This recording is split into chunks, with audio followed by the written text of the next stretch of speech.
Lang gelede was daar 2 sissies en 'n boetie. En hulle het in die dorpie van Betanië gebly. Betanië is 'n interessante dorpie, dis baie naby in Jerusalem, loopafstand van Jerusalem af. Letterlik omtrent so 'n kilometer van Jerusalem af, net oor die Olyfberg van Jerusalem af. En wanneer mense na Jerusalem toe moes kom, want alle Jode moes van Israel af in die Bybelse tyd in die hele Israel na Jerusalem toe gaan 3 maal 'n jaar, tydens Paasfees, tydens Pinksterfees en tydens Loofhuttefees. En om hierdie 3 pelgrimstogte te gaan vier, ek dink dit moes 'n fees gewees het. Ek dink dit moes so lekker gewees het. Hulle het psalms gehad, pelgrimspsalms wat hulle gesing het. En soos wat jy aangestap gekom het, en dan het hulle mekaar ontmoet, die kinders het mekaar gesien en begin saam speel, en almal het so aangestap gekom, en dan het hulle opgestap na Jerusalem. Ek slaan my oë op na die berge waarvandaan sal my hulp kom. Al hierdie liedere het hulle dan bly sing, en ek kan myself indink, toe ons klein was, daar was nie 'n N1 hoofweg van Johannesburg na Pretoria toe nie, dan het ons daai ou Johannesburg pad gery, wat nou verby ons kerk, my kerk is op daai pad. Dan het ons altyd gekyk, wie kan eers die Voortrekker monument sien? Wie van julle kan dit onthou? Nou nog is dit so, as ons see toe ry, wie kan eers die see sien? Ons gaan George toe, daai area, as oor daai pas kom, en dan kyk ons wie eers die see kan sien. Nou dit was sekerlik so, stel ek myself voor. As jy so aangestap kom, wie kan eerste die tempel op die berg sien? Dit was 'n gebou wat van 'n marmer uit buitekant gehad het. Hy moes wit geskyn het in die maanlig. Hy moes beautiful mooi gewees het in die daglig. Dit was omtrent 10 verdiepings hoog, hoër as wat ons aan gewoond is, daai antieke geboue was. Dit was 'n majestueuse plek. Dit was regtig mooi. Salomo se tempel wat hy gebou het. So, hulle het almal aangestap gekom en opgekyk na hierdie tempel. En selfs toe Herodes dit oorgebou het, dit was mooi. So, hierdie 2 sissies en 'n boetie, hulle het 'n bed and breakfast gehad, 'n gastehuis. Daar was nie sulke goed in daai tyd nie. Daar was 'n plek oop in jou huis waar kuier mense vir wie jy lief was, kon bly terwyl hulle vir die feeste in Jerusalem was. En hierdie 3 mense, hulle het 'n besonderste gas altyd onthaal. Jaar in en jaar uit, huisvriende gewees, hulle het hierdie besonderse gas altyd by hulle ontvang. En later vir sy mense wat saam met hom gekom het, ook plek geskep. Ekskuus, loop ek te veel rond vir die kamera? Ek is jammer man, ek sal bietjie probeer stil staan. En natuurlik was dit Jesus. Lazarus, Martha en Maria het hulle huis oopgemaak en jaar in en jaar uit vir Jesus ontvang, en later toe 12 ander manne bygekry wat hulle ook moes huisves en akkommodeer en seker by vriende plek maak, en daar was 'n geweldige band. Kan jy jouself indink, 3 maal 'n jaar gaan kuier jy by hierdie mense. Hulle maak jou hulle huis vir jou oop, en jy bring seker vir hulle kos saam, en hulle maak vir jou kos, en hulle maak vir jou reg, en jy gebruik hulle huis terwyl jy daar is as jou basis. Daar moes nog 'n band tussen hulle gewees het. En op 'n stadium kom iemand na Jesus toe en hy sê, hoorie, Lazarus is besig om te sterf. En dan sê hy, goed, kom ons wag nog so 'n bietjie. Dis nie wat jy sê as 'n ou in die hospitaal is nie. Dis nie wat jy sê as 'n ou siek is nie. Jy sê nie, kom ons wag nog so 'n bietjie nie. Jy sê nee. En dan raak sy disippels bekommerd, en dan sê hy, nee, ons gaan hom eintlik opwek uit die dood uit. Die probleem is, dis nie polities lekker reg vir Jesus om Jerusalem toe te gaan nie, en Betanië is te naby aan Jerusalem. En dan sê Jesus, okay, ek dink is nou tyd, kom ons gaan.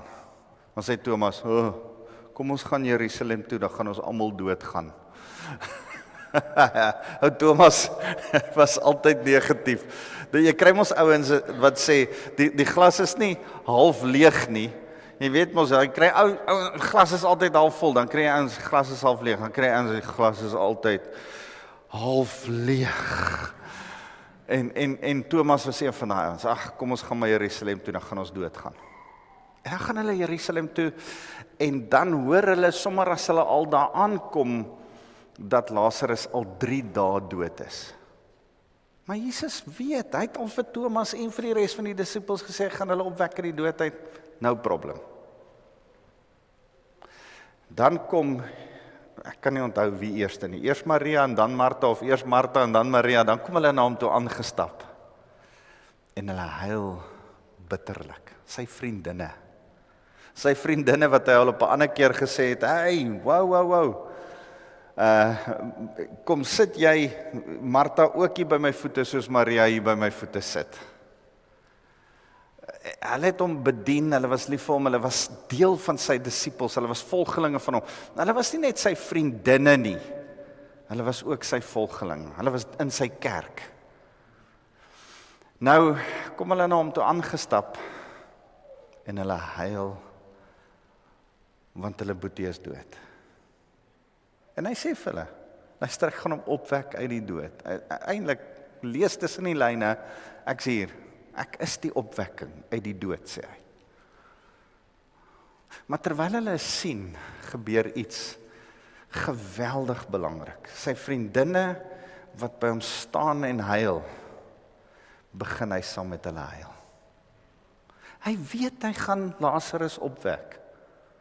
Hy kon nog gestaan en gelag het en gesê, moenie worry nie, I've got this. Maar hy huil saam met hulle. En dis die Jesus wat ek en jy dien. Dat as iemand se hart gebreek is, dan huil hy saam met hulle. As iemand vrolik is, dan lag hy saam met hulle. En dis hoekom Paulus in Romeine, Loan, ek het 'n skrif in Romeine wat ek vir hulle wil wys.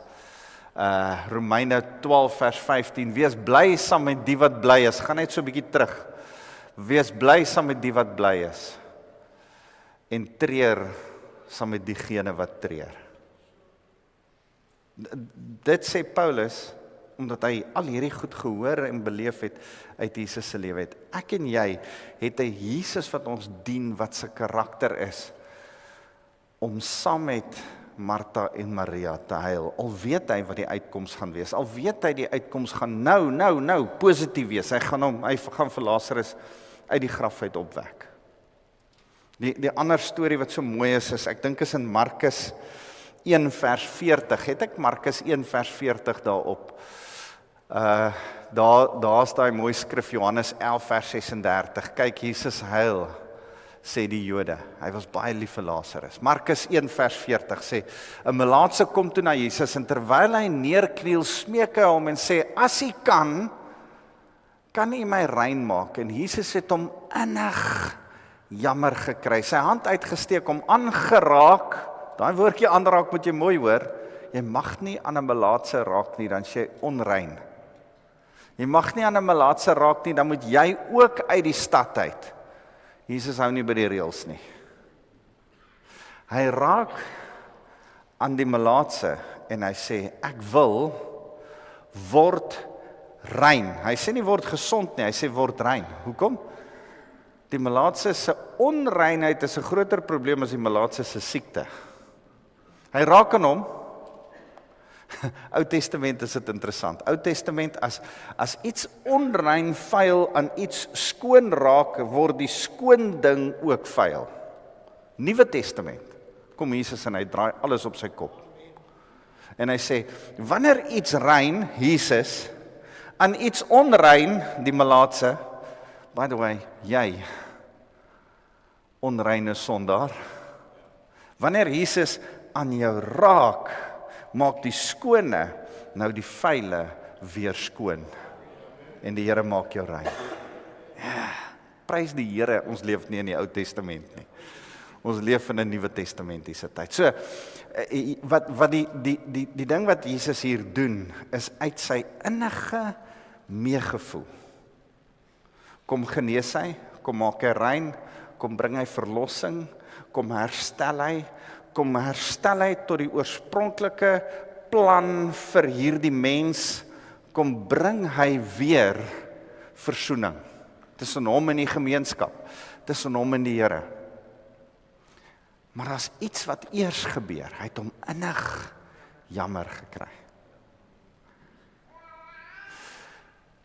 Daai woord in die Grieks is 'n geweldige interessante woord. Ek hou daarvan, is die Griekse woord splagitsomai. Splagitsomai. Dit beteken as jou binnegoed hieronder binne in jou draai. Jy weet as jou maag so gor en jou binnegoed draai, dis splagitsomai. Jou binnegoed draai. 'n Binnegoed draai empatie, meegevoel. Paulus beskryf dit so, hy noem dit medelye. Ek ly lang ei saam met jou, medelye. Daar's iets mooi om te besef, hoeveel keer, as jy deur die evangelies lees, hoeveel keer het Jesus splagitsomai gehad met mense, hulle innig jammer gekry, die ryk jong man wat by Jesus kom en sê, wat moet ek doen om u te dien, dan sê die Here, gaan verkoop al jou goed en kom volg my. En dan gaan hy weg, want hy kan dit nie doen nie, en dan staan daar, en Jesus het hom innig jammer gekry. Jesus het die ouens aan wie hy uitnodiging gee, wat hom dan verwerp as gevolg van hulle finansiële omstandighede en die wêreld wat hulle kies bo Jesus, kry Jesus innig jammer. Hy splagitsomai hulle. En ek dink aan hierdie ding, en ek dink aan my kultuur. Ek het groot geword, cowboys don't cry. Hey, jy huil nie, jy's 'n man. My pa het 'n klomp kere vir my gesê, jy huil nie, jy's 'n man. Dit was vir my moeilik. Ek het 3 dogters grootgemaak, my jongste enetjie, sy huil vir enigiets. Ons het, moenie kwaad wees vir my nie, maar ons het sommer vir 'n grap vir Christenay in die huil gemaak. Ag, shame, Christenay, jy lyk, begin sy te huil. Haar hartjie is net so klein, sy's dierbaar, sy's nou al getroud, sy's swanger, my eerste kleinkind wat op pad is, ek is baie opgewonde, maar sy, moes ek 'n klomp kere sê, luister, jy kan nie huil, sy was hoofmeisie op skool, jy kan nie huil as jy voor 'n vergadering staan en hierdie klomp prefekte lei nie, jy kan nie aan die huil gaan nie. Spannendes week is. Ek moes so 'n bietjie probeer. Luister, as jy eendag vir 'n baas werk, kan jy nie huil nie. Nou werk sy vir my. So ek besef daar's iets wat ons geleer het en partykeer is ons kultuur verkeerd en die Bybel is reg. Nie partykeer nie, altyd. Is die Bybel beter as ons kultuur. Afrikaners. Manne, ek wil julle almal so 'n bietjie in die oë kyk, vir jou, ek wil julle so 'n bietjie in die oë kyk, miskien het jy soos my pa, het jou pa vir jou gesê, man huil nie, ons het nou een probleem, Jesus het gehuil, wat nou? Kan ek eerder soos Jesus wees? Kan ek sê, ek's lief vir Hendrik van der Merwe, ek waardeer hom, ek ag wat hy my geleer het, daar's groot waardering, hy sal oorlede, ek het die voorreg gehad om hom te begrawe, maar miskien was hy verkeerd in hierdie opsig. Miskien moet ek huil, saam met die wat huil. Want ek lag saam met die wat lag. Het jy al gehoor as 'n babietjie begin lag? Daai video's gesien as die babietjie so uit hulle maag uitlag. Jy kan nie help nie, jy lag net sommer saam met hulle. Jy weet nie waaroor lag hulle nie, maar jy lag saam met hulle. Ons sukkel om te huil saam met die wat huil. So manne, ek wil net die vrouens miskyk net vir 'n oomblik, want julle is emosionele wesens, dit kom so bietjie makliker vir julle. Dalk is daar een of twee vrouens wat moes hard word en afgestomp word maar manne, Koos.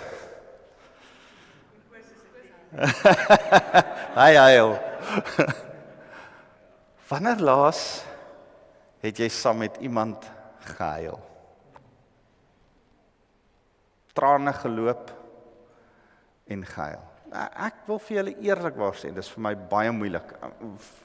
Vanuit die blokke in my brein van waar ek groot geword het. Ek het hierdie week geëet saam met iemand, ek weet nou wat gaan ek vir julle preek, nou, dit is onregverdig, dit is asof die Here my vang, en nou gaan eet ek saam met iemand wat as 'n man so 2 maande terug oorlede is. Dis die eerste keer na my vriend Gieu se begrafnis wat ek saam met sy vrou gaan kuier.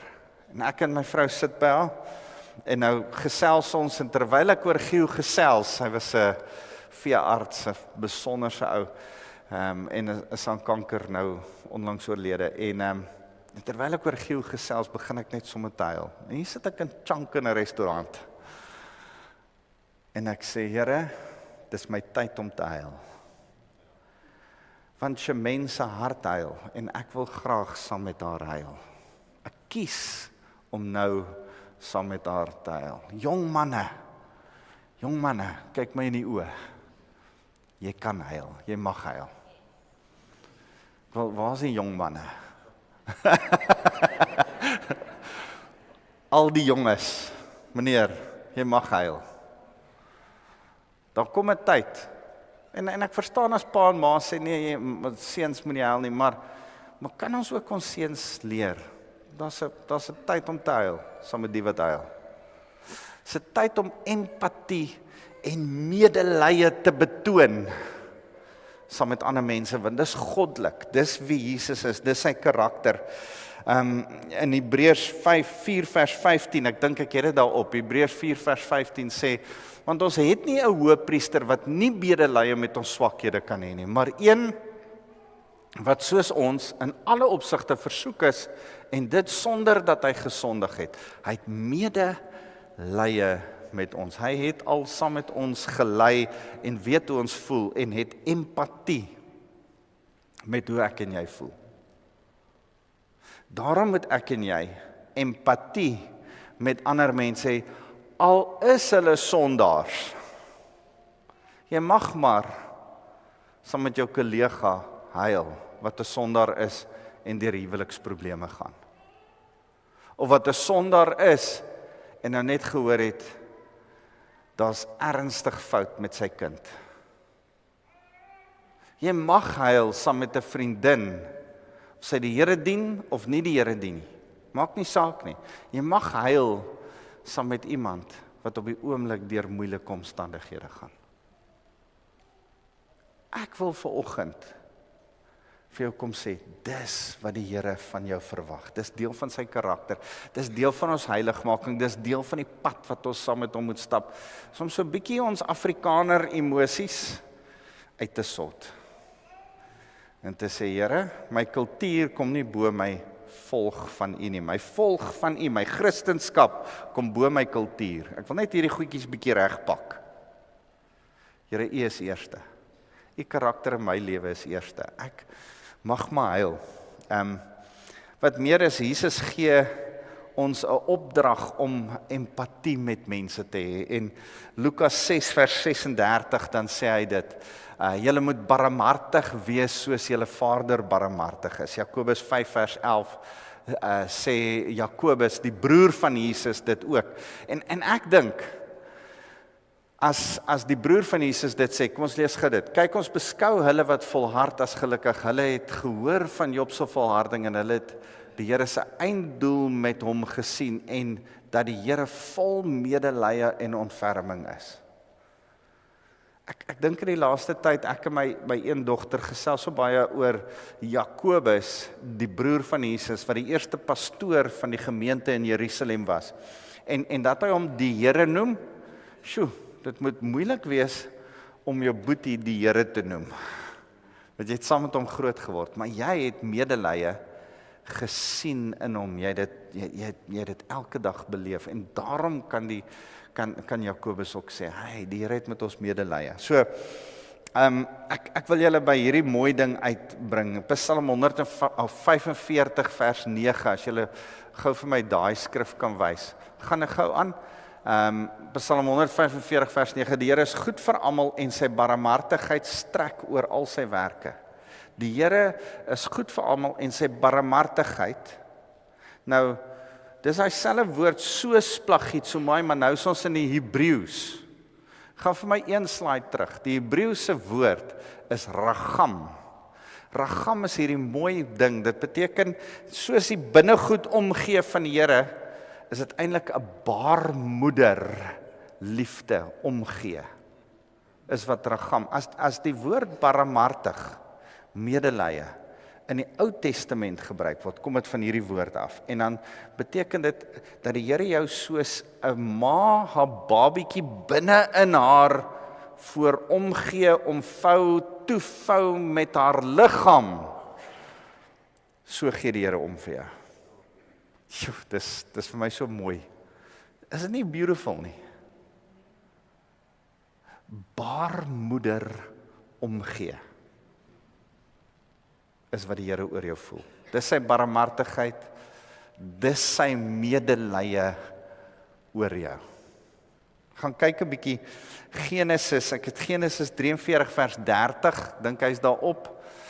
Josef is haastig uit, want hy was diep ontroer oor sy broer, en was op die punt om te huil, maar toe gaan hy in sy slaapkamer, en hy's besig nou, hy ontmoet sy broer, hy is die tweede farao, hy is tweede in beheer van die land, sy broers weet nie wie hy is nie, en hy wil homself openbaar, maar hy's in sy hart ontroer. Vers 14 is net die volgende een, mag God die Almagtige gee dat julle barmhartigheid, julle ragam ervaar voor die man, en dat hy vir julle die ander broer en Benjamin vrylaat. Nou Jakob is aan die woord hier, hy sê, as julle weer Egipte toe gaan, en julle kom daai man teë, daai farao, daai ou, dis nie farao nie, dis die onder farao, as hy daar is, mag hy julle ragam, mag hy 'n baarmoeder ontferming hê, mag hy in sy binneste guts julle jammer kry. En dan gaan weer terug vers 30, dan gebeur dit. Dan as dit wat Jakob bid gebeur, as Josef sy broers sien, dan het hy hierdie baarmoeder ragam ontferming, en dit bly daar, né? Later is sy broers bekommerd, gaan hy ons, as Jakob doodgaan, gaan hy ons iets aandoen, gaan hy ons nie, maar eintlik bly Jakob se gebed in plek, en Josef bly 'n baarmoeder ontferming vir sy broers hê. Hy kry hulle nog steeds innig jammer, hy is nog steeds lief vir hulle, hy is nog steeds medelee barmhartig met hulle. Sit net gou vir my Genesis 49 vers 25 op. Van weet die God van jou vader, sodat hy jou sou help, God die Almagtige, sodat hy jou sou seën met seëninge uit die hemel daarbo, seëninge van die oerwater wat daaronder lê, seëninge van die borste en die moederskoot. Dis daai moederskoot, is daai ragam. As hierdie is 'n stukkie waar Jakob sy seuns seën. En dan word daai selfe woord gebruik, net vir ons moederskoot, om vir ons die konteks te gee. Hy is besig om 'n blessing uit te spreek. Maar in hierdie konteks vertaal ons dit nie met medelee of barmhartigheid nie. Dit sou nie gewerk het met die water wat daar onderling is, seëninge van borste en medelee nie. En nou vat hy 'n vrou se liggaam en sê, mag die Here vir jou voorsien en omgee. En dis wat die seëning wat hy eintlik oor sy seun uitspreek. Ek kan nie onthou watter een van die seuns dit is nie, maar ek wil vandag vir jou sê, daar's 'n splagietsomai wat jy vir mense moet hê. Daar's 'n raggam omgee wat hier binne jou binneste moet wees vir mense soos wat Josef vir sy broers gehad het. En of dit jy dit hier vir jou broers en jou susters het hier, en of jy dit vir die mense daar buite het, kom bid ek vandag soos Jakob vir jou, dat dit vir jou in jou hart sal wees en sal bly binne in jou hart. Dat al is jy hoe oud, en jy het so 'n bietjie groot geword van Cowboys Don't Cry. Ek is nie 'n emosionele mens nie. Ek is nie 'n emosionele mens nie. Ek is nogal 'n rasionele ou. My vrou is my emosionele kant. Gelukkig is ons een. Ek het allerhande verskoningkies en mooi heilige goedjies wat ek vir die Here sê, en dan sê die Here, jy moet huil voor my. Jy moet saam met ander huil. Ek roep jou om medelee te toon saam met die ongereddes. Ek sit by die Here en ek praat met die Here. Ek so bly ons raai liedjie gesing van 'n friend of God. So mooi. En want weet jy wat? Hy het 'n vriendskap met my en jou. Hy noem ons sy vriend. Ons is vriende van hom. Vriendskap is wat ek en jy met mense moet hê. Ongeredde mense behoort die voorreg te hê van ons vriendskap. Want ons dra Jesus, ons slyp Jesus in hulle lewe in as ons hulle vriende is. Hê pelle wat nie die Here dien nie, dis alright. Maar hê asseblief baie meer pelle wat die Here dien. Met ander woorde, kom kerk toe. Kerk is 'n plek om vriende te maak. Vir die jongetjies, kerk is 'n plek om lekker maatjies te maak. Hierdie is 'n goeie plek. Dis goeie maatjies wat jy maak in kerk. Vir die tieners, 20-jariges, dis eintlik waar jy jou man of jou vrou ontmoet. Mens moet mooi gaan dink waar jy vis vang. Watter vis jy vang. As jy daar in die kroeg 'n man gaan soek of op ander plek, wees versigtig. Dalk is daar 'n paar goed om eers uit te sorteer dan. Ek sê nie hy gaan nie regkom nie, maar jy gaan langer vat om uit te sorteer. Dalk is dit makliker om uit te sorteer. Hy het nog steeds uitsorteer nodig en sy as jy hom in die kerk vang, maar is makliker om hom in die kerk te vang. Goeie plek. Maak pelle in die kerk. Dis makliker om pelle te maak as jy saam met mense kan huil en lag. Ek wil sê, daar's oppervlakkige pelle en ons deel gemeenskaplike goed, maar daar's kom 'n ander level van jou vriendskap as jy al gechunk het saam met iemand. As jy al gehuil het saam, as trane al oor jou wange geloop het, as jy al saam kon lag. Weet jy wat 'n besonderse ding, as jy al gehuil het van vreugde vir 'n ander ou. Mens kan huil ook van vreugde. Ja, Here, dankie. Iets moois in ons Christendom is dat ons mekaar goed kan gun. Ouens, ons sê dit te min. Celebrate mekaar. Moenie jaloers wees en op mekaar nie goed gun nie. Ek en my vrou het 'n ding wat ons besluit het. As iemand 'n nuwe kar kry, dan celebrate ons 'n kar saam met hulle. Yes, jy het 'n mooi kar. Waar dit eintlik begin het, my vrou bid vir 'n kar. Ons het 1 kar, my vrou bid vir 'n kar. Sy sê, Here, kan ek asseblief 'n kar kry? Ek het nie 'n kar nie, ons het 2 karre nodig. Ons bly in Delmas, 3 kinders. Terwyl sy bid vir 'n kar, kry haar vriendin 'n kar. Sy sit voor die Here, sy sê, goed, moet sy vies wees of moet sy celebrate? Sy sê, kom ons gaan drink milkshake, ek sal vir jou milkshake betaal, maar 'n kar moet met milkshake gevier word. Tot vandag toe, hoekom dit so is, weet ek nie, maar my vrou vier 'n nuwe kar met milkshake. Sy stiek jou vir milkshake as jy 'n nuwe kar het. En ek dink dit was haar manier om te sê, al is my hart seer dat ek nie eerste 'n kar gekry het nie, 3 van haar vriendinne kry 'n kar. En toe kom iemand na ons toe, en hulle gee vir ons 'n Golfie. Sy naam was Snotty, want hy het so gelyk. Hy was so groen, so dodgy groen. En sy bonnet het te veel body putty opgehad. Hy het so ons het elke Sondagoggend die hele klankstelsel agter in Snotty gelaai. Die sitplekke kon agter plat, dan pas die hele klankstelsel, dan ry ons na die Van der Merwe saal toe, die stadsaal van Delmas. Dan pak ons, dan moet ek eers die drankbottels uitvee en skoonmaak. Christo, dis wat hulle nie vir die jong kerkplanters leer nie, maar dan moet ons eers die drankbottels en die ander goed wat daar lê optel en skoonmaak, en dan pak ek stoele uit, dan gaan ek na Snotty toe, dan haal ek die klankstelsel uit, na die oggenddiens. Pastoor Rian, dan pak ek die hele klankstelsel weer terug agter in die kar, dan gaan parkeer ons om onder die moerbeiboom by ons huis, vat 'n middagslaapie vir die aanddiens, dan ry ek weer terug, dan pak ek weer alles uit. Dis wat jy doen as jy in die platteland begin met 'n kerk op 24. So, ek dink my vrou het 'n ding gehad van, hoorie, om iemand te celebrate. Toe kry sy 'n karretjie. En toe met daai karretjie, toe kon ons daai kar vir iemand gee. Dit was nie my plan nie. Ek sou graag hom wou gebruik vir koop en 'n ander kar koop. Maar my vrou het gesê, nee, ek het hom gekry, ek gaan hom vir iemand gee. Toe gee die Here vir ons 'n splinter nuwe Corsa bakkie. Iemand bel my en sê, hoorie, jy kan jou Corsa bakkie gaan haal. Ek kom daar's 'n bottel champagne en 'n vrugteryker op die passasierssitplek en ek kry 'n bakkie persent. Tot vandag toe een van die wonderlikste goed in my lewe.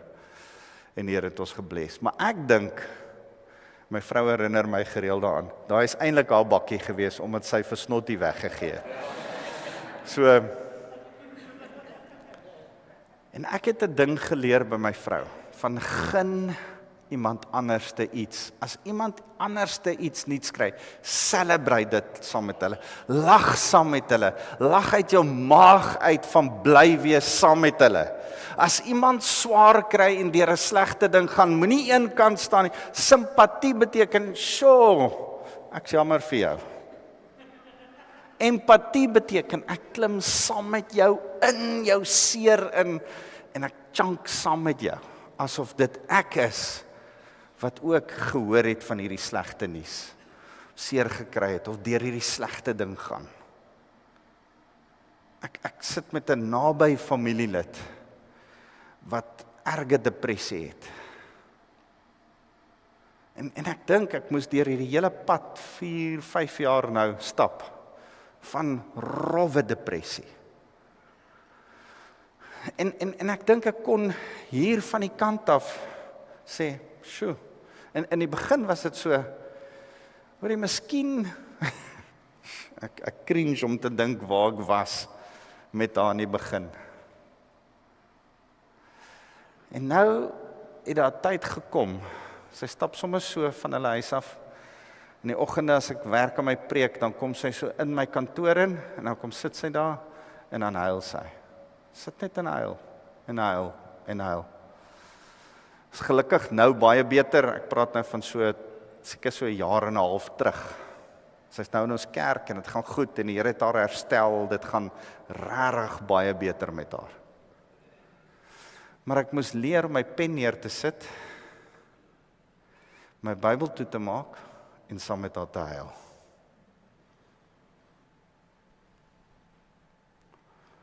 Dit was nie 'n maklike pad nie. En ek voel nog steeds ek het dit heeltemal gemis. Maar ek prys die Here oor waar sy nou trek. En ek wil jou aanraai, huil saam met mense. Stel jouself voor, daai ou saam met wie jy werk, daai vroutjie wat 'n vriendin is, wat saam met jou kuier, wat nie die Here dien nie. Jy wil haar evangeliseer, jy wil hom van Jesus vertel, maar jy het so 'n bietjie afstand. En nou kom hy na jou toe en sê, hoorie, ek sukkel met my kind. Ek het hierdie probleem. Hoorie, hierdie gebeur op die oomblik in my lewe. En stel jouself voor, jy kan net sit en nie raad gee nie, net huil. Sê, sjoe. Moenie sê, ja, maar sommer jy 'n sondaar is en jy luister nie vir die Here nie. As jy 'n bietjie kerk toe gaan, sal hierdie probleem opgelos word. Wat daarvan as jy net eers saam huil? Saam met hulle breek, sê, hoor ek weet nie wat om vir jou te sê nie. Weet jy wat 'n mooi ding, as die Jode iemand het wat sterf, dan gaan jy na hulle huis toe, jy vat iets saam om te eet, altyd, iets saam om te eet, hulle maak jy klop aan die deur, hulle maak die voordeur oop, jy sê nie 'n woord nie, jy sê nie hallo nie, jy sê nie, ag ek is jammer oor, ons kan die moeilikste, stupidste goed sê, as ons simpatiseer. Al wat hulle doen, hulle het 'n ding van, ek dink is 'n hele dag, 24 uur, bly jy net saam met iemand stil.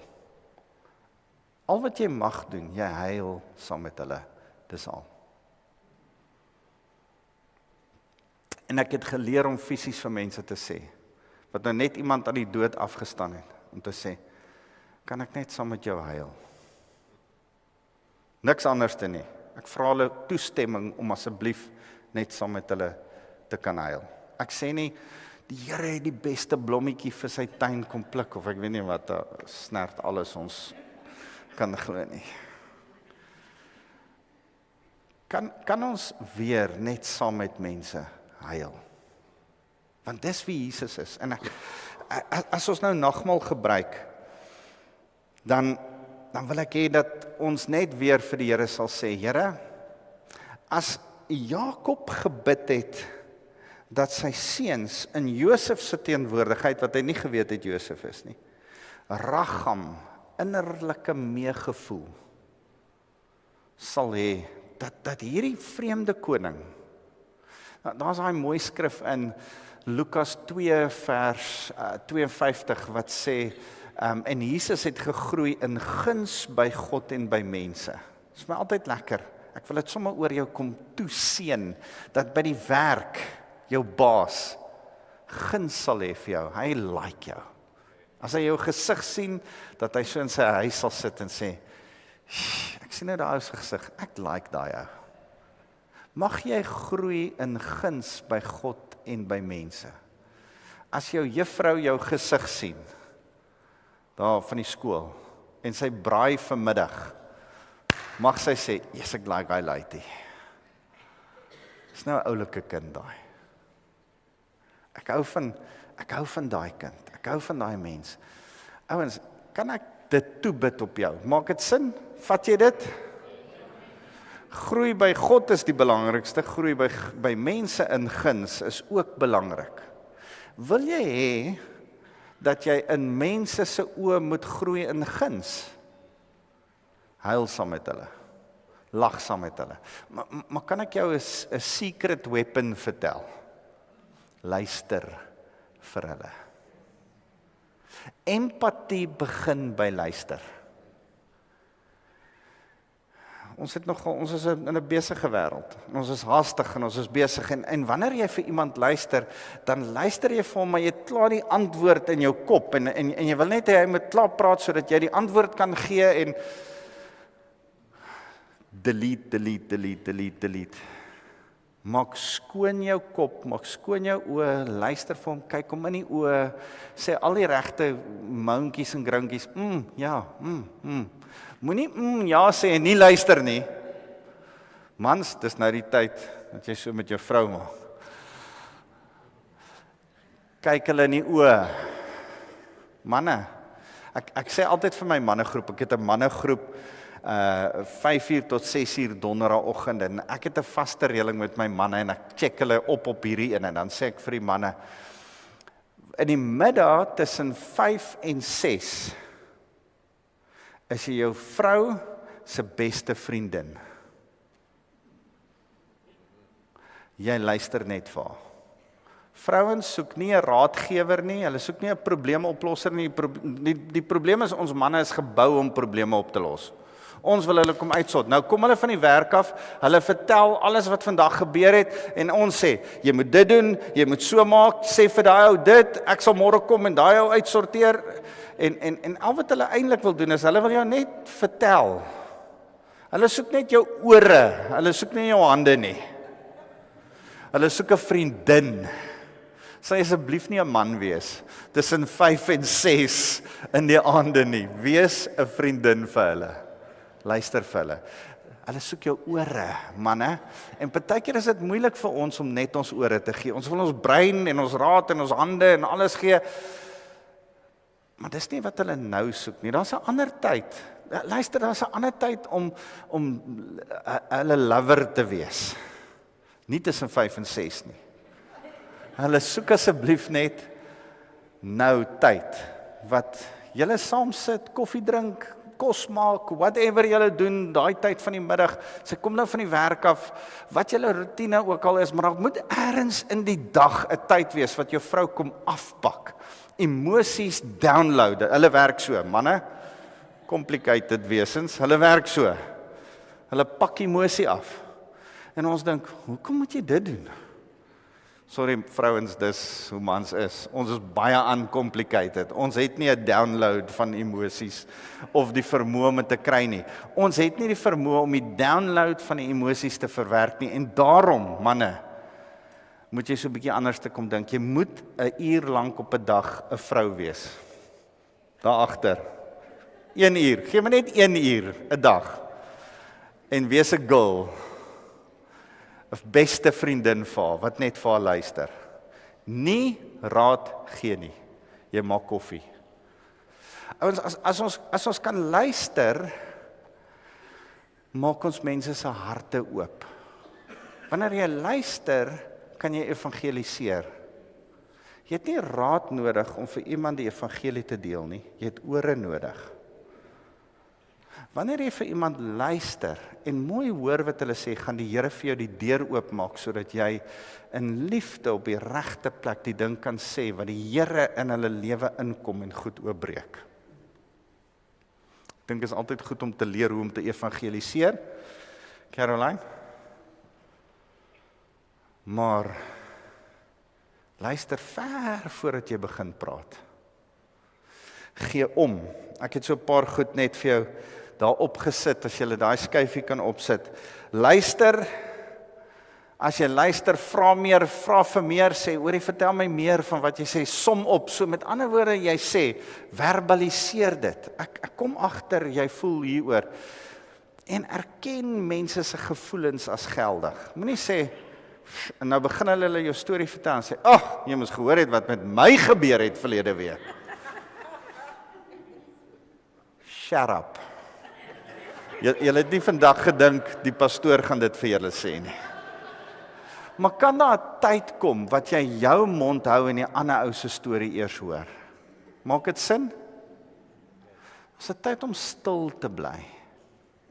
En eers die geldigheid van 'n ander mens te hoor, want dan kan jy sy emosie beleef, sodat jy kan agterkom, moet jy huil, of moet jy lag, saam met die persoon wat jy nou tyd mee spandeer.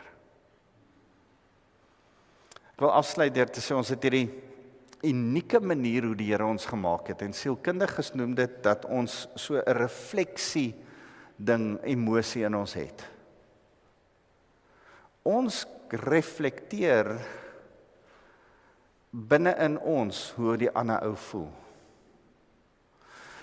Dis hoekom body language so belangrik is. Ek hou van body language. Ek lees boeke oor hierdie goed. Mense, as hy so staan en hy kyk vir jou so en hy maak nie met jou oogkontak nie, dan voel jy al.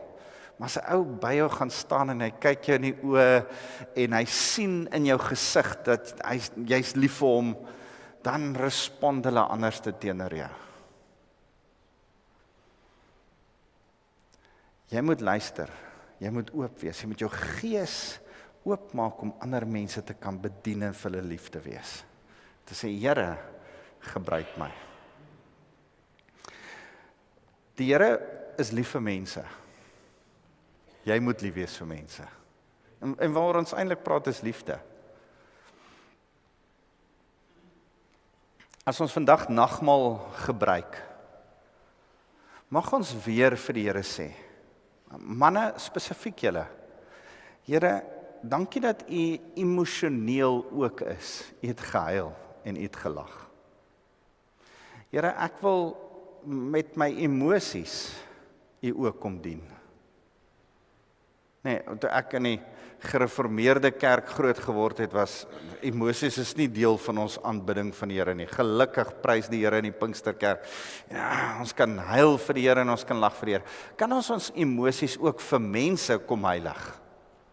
En kom sê, Here, ek is bereid om te lag en te huil, saam met die wat lag en die wat huil. Here, vandag kom erken ek dat U U lewe neergelê het. U liggaam gegee het vir my en U bloed vergiet het vir my verlossing. Here, mag ek daarmee kom erken dat U verlossing in my lewe wil bring.